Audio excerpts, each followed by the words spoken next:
Tim gabungan kepolisian dari Korlantas Polri dan Polda Jawa Barat menggelar olah TKP kecelakaan maut yang melibatkan 6 kendaraan di gerbang tol Ciawi, Katulampa, Kota Bogor. Polri menurunkan tim TAA atau Traffic Accident Analysis Corps lalu lintas untuk mengecek sejumlah faktor mulai dari remblong, kontur jalan, dan human error dalam peristiwa kecelakaan. Sementara bangkai kendaraan yang terlibat kecelakaan juga telah diamankan. Seperti diketahui, dalam kecelakaan ini juga menewaskan 8 orang dan 11 orang luka yang saat ini masih dilakukan perawatan di RSUD Ciawi Bogor. Jumlah korban ada 19 ya, kemudian 8 meninggal dunia, 3 luka berat, ya, kemudian 3 luka sedang dan 5 luka ringan. Ya. Dari 8 yang meninggal, baru 2 yang bisa diidentifikasi, ya. Yang lainnya kita sudah buka posko atau mortem, ya, dan kami juga mengharapkan kepada keluarga korban yang merasa keluarganya mungkin keberadaannya belum diketahui agar segera datang ke rumah sakit RSUD Ciawi, ya. Sebelumnya kecelakaan beruntun melibatkan sejumlah kendaraan di gerbang tol Ciawi 2 mengarah ke Jakarta pada pukul 23.40 waktu Indonesia Barat Selasa malam. Diduga kecelakaan akibat truk pengangkut air mineral hilang kendali dan menabrak 5 kendaraan yang sedang antre di pintu tol. Kerasnya hantaman membuat 2 gerbang tol hancur dan sejumlah kendaraan ringsek, bahkan sebuah kendaraan terbakar. Dari Bogor, Jawa Barat, Andi Firmansyah, iNews melaporkan.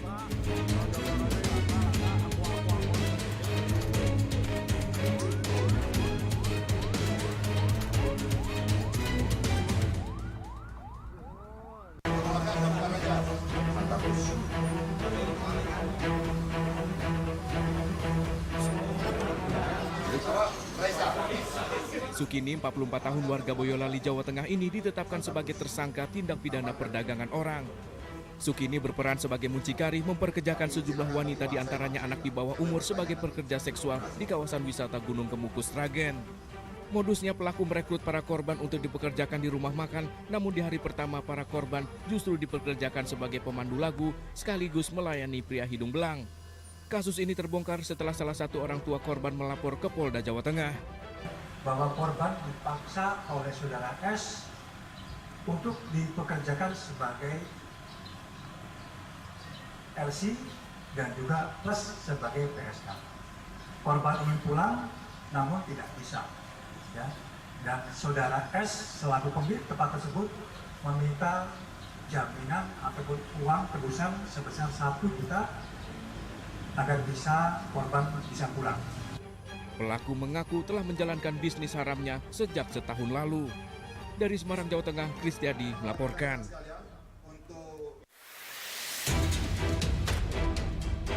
Seorang pengasuh menganiaya seorang anak majikan yang masih berumur 4 tahun di dalam rumahnya di kawasan Duta Harapan Indah, Penjaringan, Jakarta Utara. Akibat penganiayaan yang dilakukan berulang kali oleh pelaku inisial LA, korban mengalami gigi tanggal dan sejumlah luka memar. Penganiayaan diketahui setelah ibu korban yang melihat gigi anaknya tanggal, curiga, kemudian memeriksa rekaman CCTV ruko tempat mereka tinggal.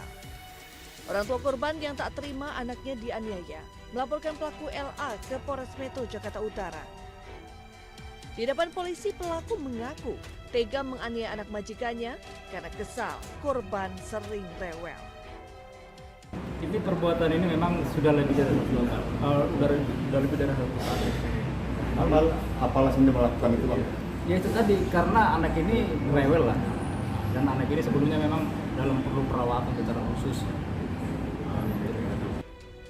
Kini pelaku masih menjalani pemeriksaan intensif di Mapolres Metro Jakarta Utara dan akan dikenakan pasal kekerasan dalam rumah tangga dan kekerasan terhadap anak dengan ancaman hukuman 10 tahun penjara. Dari Jakarta, Sofyan Firdaus, iNews melaporkan.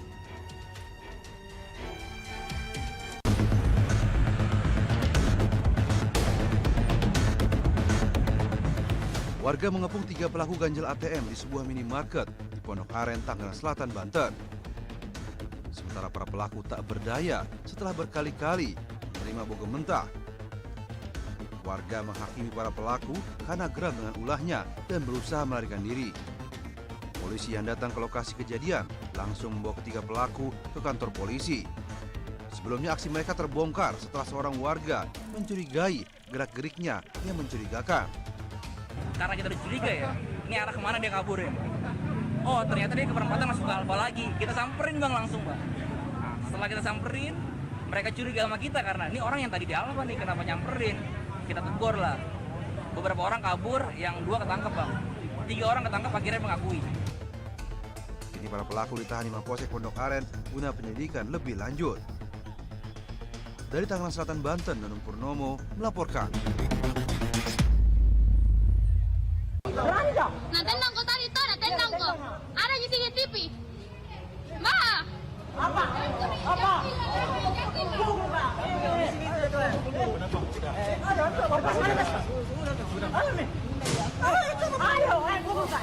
Terlibat keributan antara seorang pria pengendara mobil dengan petugas SPBU di salah satu tempat stasiun pengisian bahan bakar umum di Kecamatan Bringkanaya, Makassar, Sulawesi Selatan. Pengendara mobil sempat mengeluarkan kata-kata kasar dan akan menganiaya petugas SPBU lainnya, namun aksi tersebut dihadang oleh sejumlah petugas SPBU lainnya. Berawal saat konsumen mengendarai mobil city car berwarna merah masuk ke dalam SPBU untuk mengisi bahan bakar minyak dengan cara menggeber gas kendaraannya hingga akhirnya memicu keributan saat memarahi petugas wanita SPBU tersebut. Diduga kemarahan pengendara mobil karena diarahkan ke mesin pompa SPBU yang tidak memiliki antrean. Case-nya memang yang pertama itu pemicu keributan. Terus yang kedua, konsumen ini memang sempat terjadi bersitegang dan juga sudah diketahui oleh pihak pertamina. Kami di SPBU juga sudah melakukan penerapan SOP. Pada saat pengisian harus memang dilayani dengan baik. Dan yang kedua, tangkinya kita isikan ketika ada beberapa pompa yang tidak ada yang kosong, kita arahkan ke tempat yang kosong. Cuma si konsumen ini tidak menerima dengan alasan bahwa si konsumen ini tidak suka dengan operator tersebut, tetapi si konsumen ini tetap diisikan bahan bakarnya. Dan kami juga sudah dikonfirmasi oleh Pertamina terkait video yang tersebar, dan saya juga sudah konfirmasi bahwa ini kejadian adalah kejadian kesalahpahaman. Usai terlibat keributan yang berujung penganiayaan terhadap petugas SPBU, konsumen pengendara mobil ini kemudian meninggalkan lokasi usai kendaraannya diisi bensin oleh petugas SPBU.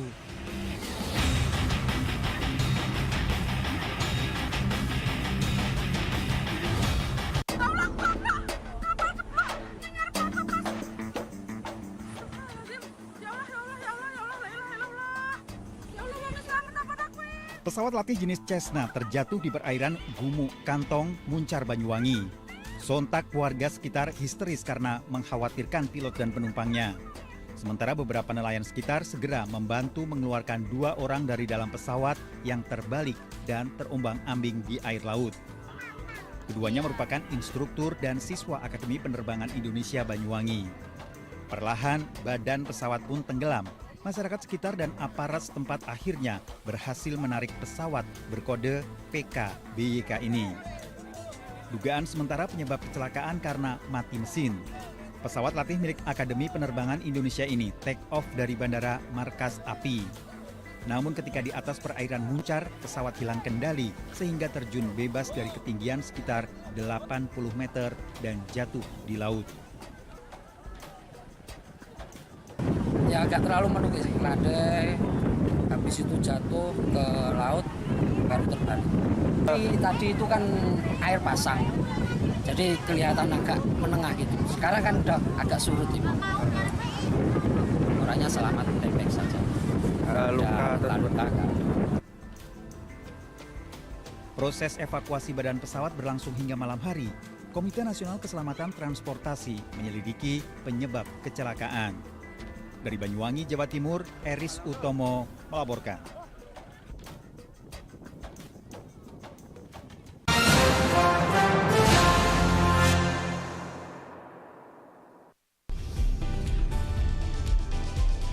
Atika Monica Hasiholan yang lagi seneng banget karena ibunda Ratna Sarumpait akhirnya bebas bersyarat. Kali ini Ruben akan melaporkan oknum yang dianggap menghina Betan dan Thalia Onsu. Digelar di kediaman Jennifer, pasangan ini sampai merogoh kocek ratusan juta rupiah demi menggelar pesta meriah.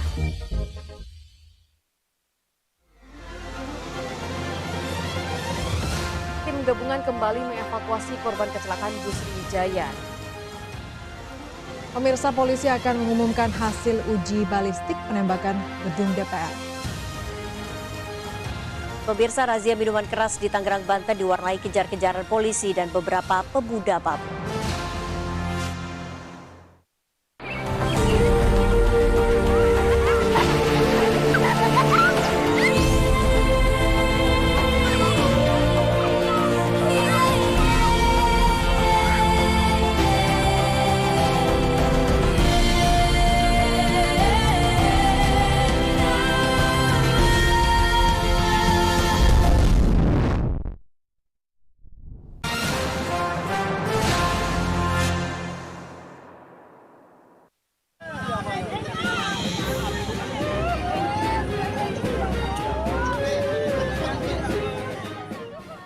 Warga menolong seorang gadis 14 tahun dalam kondisi lemas tak berdaya di Jalan Desa Kalireho, Jalan Gondang Wetan, Pasuruan.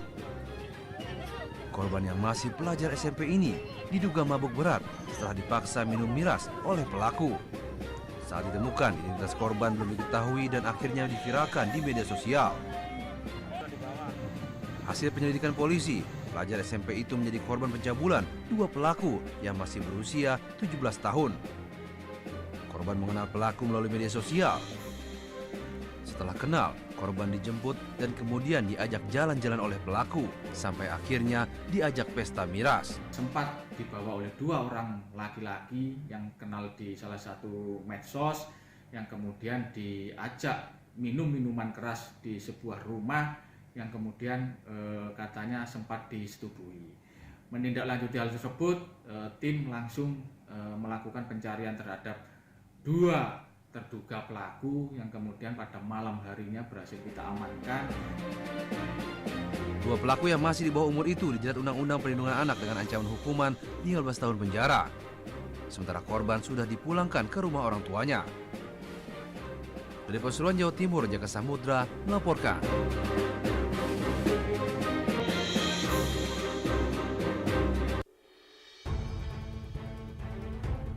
Terpidana mati kasus narkotika Sergei Areski Atloi tiba di Bandara Soekarno-Hatta, Tangerang, Banten jelang pemulangan ke negara asalnya Perancis untuk melanjutkan masa tahanannya di sana.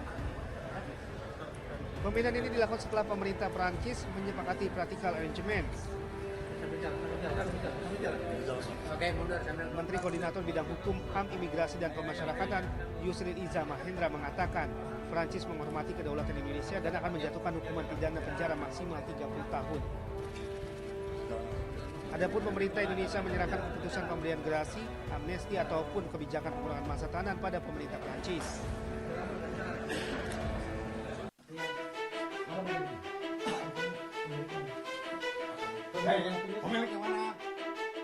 Di tengah kisruh kebijakan pemerintah soal penjualan gas LPG, polisi menangkap 4 orang pelaku pengoplos gas LPG 3 kg ke gas LPG 12 kg. Keempat pelaku yakni MR, YE, R, dan AM ditangkap di wilayah Kecamatan Campaka, Kabupaten Cianjur, Jawa Barat. Bermodalkan pipa besi yang sudah dimodifikasi serta es balok, tabung gas LPG 3 kg disuntikan ke dalam tabung gas LPG 12 kg dengan isi tidak sesuai. Para pelaku menjual tabung gas oplosan tersebut ke sejumlah pasaran di wilayah Cianjur dan sekitarnya dengan harga Rp140.000 di bawah harga eceran tertinggi. Dari satu tabung gas non-subsidi, para pelaku meraup keuntungan sebesar Rp60.000. Selama 1 tahun menjalankan aksinya, para pelaku meraup keuntungan hingga mencapai Rp432 juta. Dan kerugian tersebut berasal dari pengoplosan subsidi dari 3 kg ke tabung 12 kg yang tidak bersubsidi. Jadi Kerugiannya ini akibat pengurangan berat gas, misalnya dari 12 kg hanya diisi 10 atau 11 kg saja. Terbongkarnya aksi tersebut setelah adanya laporan dari warga. Perbuatan pelaku juga mengakibatkan kerugian negara hingga 1 miliar rupiah. Kini, para pelaku terancam 6 tahun penjara dan denda 60 miliar rupiah.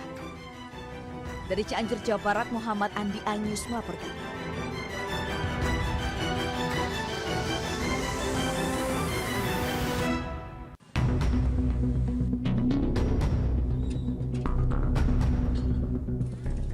Rabu pagi antrean warga masih terlihat di pangkalan gas Tegal Alur Kalideres, Jakarta Barat. Warga membeli gas 3 kg dengan syarat menyerahkan fotokopi KTP. Mudah-mudahan bisa normal lagi kayak dulu Pak. Jangan kayak gini, susah nyarinya Pak, muter-muter banget gitu, udah susah Pak nyari gasnya. Susah. Padahal pemerintah sudah membolehkan pengecer kembali menjual gas melon, namun pengecer mengaku belum mendapatkan pasokan dari pangkalan maupun agen. Ya kasihan itu konsumen, bolak-balik dari warung-warung kan nggak ada, kalau di warung Madura kayak gini nggak dibolehin kan. Warga meminta pemerintah memenuhi janji mereka memudahkan warga mendapatkan gas LPG. Dari Jakarta, Miftahul Gani, iNews melaporkan.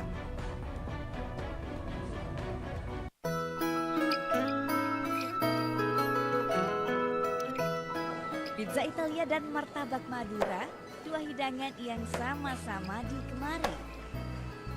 Tapi apa jadinya jika keduanya dipadukan ya? Inilah martabak pizza usus salmon, kreasi unik yang siap menggugah selera. Adonannya tipis seperti pizza tapi digoreng seperti martabak. Isiannya kombinasi gurih dari telur, daun bawang, dan usus ayam yang dimasak dengan bumbu rempah. Adonan yang telah diisi lalu digoreng dengan minyak panas hingga kering dan renyah. Tapi ini baru awalnya ya. Untuk toppingnya ditambahkan irisan bawang bombay, jamur, dan daging salmon. Lalu diolesi saus sambal dan ditaburi keju mozzarella yang melimpah. Kemudian dipanggang sebentar di oven dan kejunya dibakar dengan las api kecil sampai benar sempurna. Aromanya benar-benar menggoda. Dan beginilah hasilnya, martabak pizza usus salmon yang gurih, lembut, dan penuh rasa. Salmonnya terutama itu lebih enak. Untuk martabak sendiri enak banget. Baru pertama kali untuk nyobain martabak pizza salmon ini. Ide kreasi martabak pizza ini datang dari seorang juru masak berpengalaman yang ingin menciptakan hidangan bergaya internasional, tapi masih sesuai dengan selera lokal. Saya berpikir dari gimana martabak dari martabak Madura menjadi martabak yang naik level. Jadi saya angkat ke Itali, namanya martabak pizza. Jadi isiannya masih tetap kayak martabak Madura, ada usus sama ada daun bawangnya. Nah, yang paling naik levelnya tadi pakai salmon. Jadi saya kasih salmon. Bagi pecinta pizza dan martabak Madura, hidangan ini wajib dicoba. Sensasi gurih usus, lembutnya salmon ditambah rempah khas Indonesia, semua berpadu dengan taburan keju yang meleleh di atas roti gepeng. Berani mencoba? Dari Surabaya, Ari Tambayong, iNews melaporkan.